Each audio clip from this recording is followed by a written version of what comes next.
Sweden में मुस्तकिल रिहाइश का वीज़ा लेना यानी परमानेंट रेजिडेंसी लेना जो है वो ख़ासा मुश्किल है, और जो लोग इस प्रोसेस से हाल ही में गुज़रे हैं या जो गुज़र रहे हैं वो इसको अच्छी तरह से जानते हैं। लेकिन बाज़ औक़ात मामूली सी जो गलती है वो आपकी कई सालों की मेहनत जो है उस पे पानी फेर देती है, और आपकी परमानेंट रेजिडेंसी यानी स्वीडन में मुस्तकिल तौर पे रहने का ख्वाब जो है वो अधूरा रह जाता है, और यहाँ से वापस जाने का जो है वो परवाना मिल जाता है। इसकी तफसील आज के इस व्लॉग में शामिल है। मैं हूँ स्टॉकहोम स्वीडन से आरिफ कसाना, और आप सबको आज के इस व्लॉग में खुश आमदेद कहता हूँ। एक मामूली सी जो गलती होती है वो उसको आप क्लरिकल मिस्टेक कह लें, उसको गफलत कह लें, और वो जो मुलाजम होता है उसकी तरफ से नहीं होती, वो उस कंपनी की तरफ से, उस इदारे की तरफ से होती है जिसने किसी को मुलाजमत दी होती है। अब जो लोग स्पेशली यूनान से, इटली से या इवन यूरोप के बाहर से आके यहाँ पे जॉब करते हैं, वर्क परमिट लेते हैं और उनको एम्प्लॉयमेंट मिलती है, तो वो इससे ही खुश होते हैं जी कि हमें एम्प्लॉयमेंट मिल गई है, अब हम काम कर रहे हैं, अब हम जो है वो चंद साल काम करेंगे, हम टैक्स अदा करते रहेंगे, और उसके बाद जनाब हम अपनी परमानेंट जो है वो रेजिडेंस की एप्लीकेशन देंगे। चूँकि हमारे पास काम है, हम टैक्स दे रहे हैं, हम कंपनी के साथ मुंसलिक हैं, और हमारी दरख्वास्त जो है वो मंजूर होकर हमें यहाँ पे मुस्तकिल वीज़ा और फिर यहाँ की नेशनलिटी मिल जाएगी। लेकिन कई केसेस में ऐसे हुआ है कि मामूली सी गलती की बुनियाद पर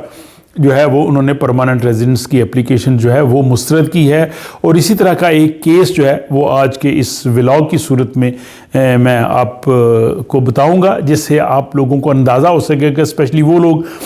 जो मुस्तकबिल में परमानेंट रेजिडेंस की एप्लीकेशन देना चाहते हैं, वो इस चीज़ को ज़रा अच्छी तरह एहतियात से देखेंगे और वो इन चीज़ों को जो है वो मद्देनज़र रखेंगे। तो आज की जो एग्जांपल है, जो लोग इटली और यूनान से यहाँ पे आते हैं, उनके पास अपने वहाँ का एक परमानेंट रेजिडेंस होती है, तो वो स्वीडन में उनको जब वो काम मिल जाता है, काम मिलने के बाद वो यहाँ पे कुछ अर्सा काम करते हैं, और उसके बाद वो अपनी एप्लीकेशन स्वीडिश माइग्रेशन बोर्ड को रेजिडेंस परमिट के लिए भेजते हैं। उसमें ज़ाहिर है वो अपना जॉब कॉन्ट्रैक्ट वो लगाते हैं, जो उन्हें तनख्वाह मिल रही है वो लगाएंगे, जो ईयू का उनका परमानेंट रेजिडेंस कार्ड है वो लगाएंगे, अपना पासपोर्ट देंगे,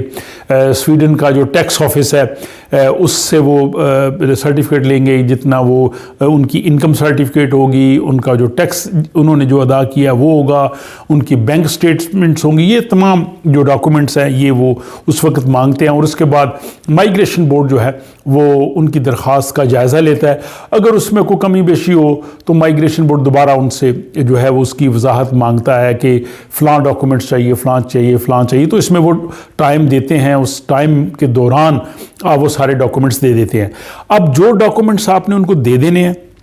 और जो अगर फॉर एग्जांपल बाज़ औक़ात वो फ़ोन पे बात करते हैं, आपसे वजाहत पूछते हैं, जो आप उसको वजाहत कर देते हैं उसमें वो नोट कर लेते हैं, तो फिर वो आपके उस केस का हिस्सा बन जाता है, फिर उस पर उन्होंने डिसीजन लेना होता है। अब ये जो मिसाल मैं पेश कर रहा हूँ, ये जो शख्स यहाँ पे आए थे, इनके पास यहाँ पे जॉब कॉन्ट्रैक्ट भी था, ये तनख्वाह भी ले रहे थे, टैक्स भी पे कर रहे थे, कोई किसी किस्म का प्रॉब्लम नहीं था। अब इन्होंने ये कहा जी कि मैं बाज़ औक़ात जो है वो शाम को भी काम करता हूँ, मैं लेट आवर्स में भी काम करता हूँ, और उसकी बुनियाद पे जो है वो मुझे किसी ख़ास इलाके में रहना भी पड़ता है। तो माइग्रेशन बोर्ड जब इनके परमानेंट रेजिडेंस की एप्लीकेशन को प्रोसेस कर रहे थे, तो उन्होंने कहा जी कि आप हमें अपनी बैंक स्टेटमेंट्स 3 महीने की दीजिए, जिसमें सारा हमें अंदाज़ा हो कि आप कितना टैक्स देते रहे हैं, आपकी इनकम कितनी आई है, फिर आप जो सैलरी स्लिप्स हैं हर महीने की वो हमें जो है वो पिछले 3 महीने की सैलरी स्लिप्स दीजिए, यानी पिछले 3 महीने का मुकम्मल रिकॉर्ड उन्होंने उनसे मांग लिया, उसमें टैक्स का भी, तनख्वाह का भी, छुट्टियों का भी। अब जब उन्होंने ये क्लेम किया कि जी मैं जो है वो लेट आवर्स में भी काम करता हूँ या कभी मैं छुट्टी वाले दिन भी काम करता हूँ, तो उन्होंने उनकी जो एम्प्लॉयमेंट लेटर है जिस पे उनको मुलाजमत मिली थी उसका जायज़ा लिया, फिर जो सैलरी स्लिप हर महीने इशू होती है उसका जायज़ा लिया। अब उनमें ना तो ये जिक्र है कि जनाब ये बंदा ओवर टाइम करता है, या अगर ओवर टाइम करेगा तो इसको तनख्वाह किस तरह से दी जाएगी, अजाफी तनख्वाह कितनी दी जाएगी, अगर शाम को काम करता है लेट आवर्स में, आपको पता है 6 बजे के बाद अगर कोई काम करे तो उसको उस पर अजाफी तनख्वाह मिलती है, छुट्टी वाले दिन अगर करे तो उसको जो है वो ओवर टाइम होता है, इन सब किसी चीज़ का कोई जिक्र नहीं है, लेकिन वो शख्स क्लेम कर रहा है जी कि मैं इस तरह से काम करता हूँ। दूसरा, उसमें छुट्टियाँ होती हैं। अब यहाँ पे फॉर एग्जाम्पल उनको 25 छुट्टियाँ साल की मिलती हैं, हॉलीडेज़। अब आपने वो लेनी होती हैं और हर सैलरी स्लिप में लिखा होता है कि आपकी बैलेंस छुट्टियां कितनी हैं। यानी अगर 1 जनवरी से अगर सैलरी स्लिप लिखें तो उसमें लिखा होगा जी आपकी 25 छुट्टियां हैं, अभी आपने नहीं ली, फिर अगले फॉर एग्जाम्पल मार्च में कोई आदमी छुट्टी ले लेता है तो फिर उसमें आ जाएगा ये आपने 2 छुट्टियां ले ली हैं, बाकी इस तरह बच गई हैं। और इस तरह से अगर आप पूरा साल लेते रहे तो सैलरी स्लिप जो अपडेट होती रहती है। अब उसमें किसी चीज़ का जिक्र नहीं कि आपकी छुट्टियाँ आपने ली हैं, नहीं ली, छुट्टियाँ आपकी कितनी हैं। सिर्फ इस बुनियाद पे उनकी जो है वो परमानेंट रेजिडेंस की एप्लीकेशन जो है वो रिजेक्ट हो गई। और उसमें माइग्रेशन बोर्ड ने एक लफ्ज़ लिखा कि जिस कंपनी ने, जिस इदारे ने इस शख्स को काम दिया था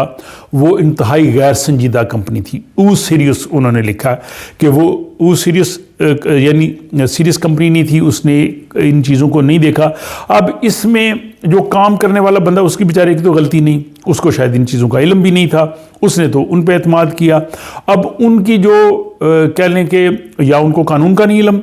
या उनकी जो लापरवाही देख लें, गफलत देख लें, नुकसान उस शख्स का हुआ जो 3-4 साल से यहाँ पे काम भी कर रहा था, वो रह भी रहा था। परमानेंट रेजिडेंस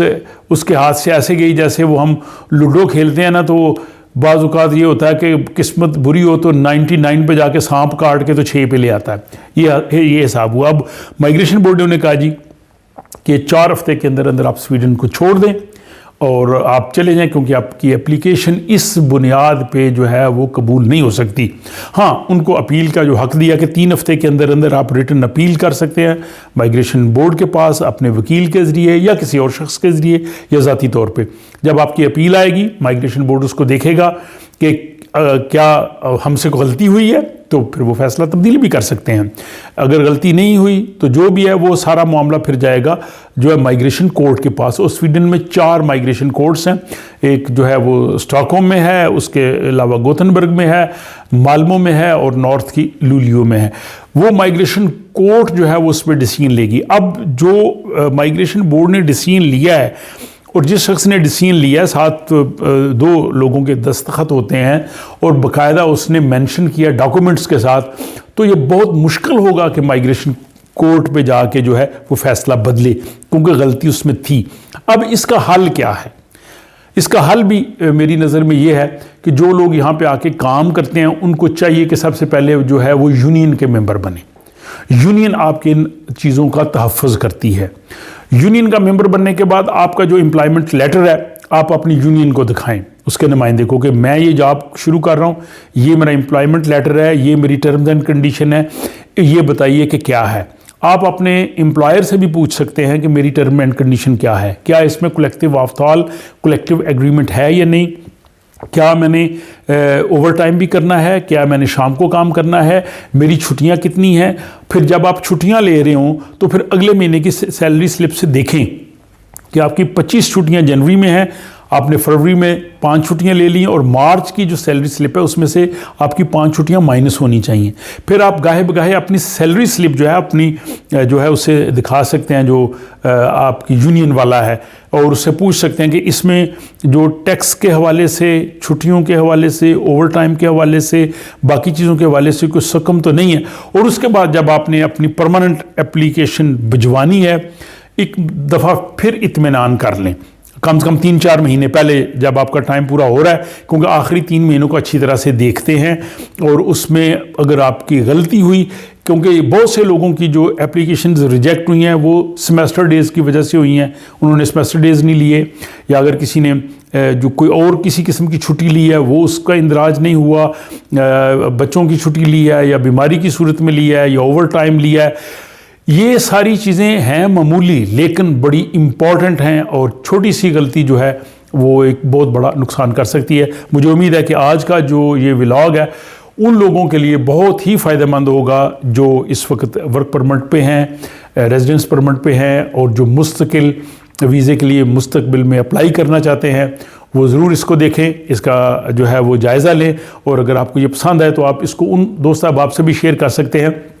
जो इसी रास्ते के मुसाफिर हो। मैं दुआ करता हूँ कि अल्लाह ताला आप सब के लिए आसानियाँ पैदा करे और आप लोग जो हैं वो किसी भी मुमकिन परेशानी से बचते रहें। दुआओं में मुझे ज़रूर याद रखिएगा और मिलते हैं हम किसी अगले व्लॉग में।